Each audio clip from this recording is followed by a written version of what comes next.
బాటసారి కల్పవృక్షం. ఒకసారి ఒక బాటసారి ఎండలో నడిచిపోతున్నాడు. ఎంత దూరం నడిచినా కూడా అతను వెళ్ళవలసిన ప్రదేశం ఇంకా రాలేదు.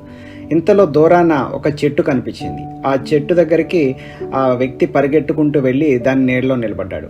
అప్పటికే చాలా అలసిపోయి ఉండటం వల్ల అతడికి బాగా దాహం వేసింది.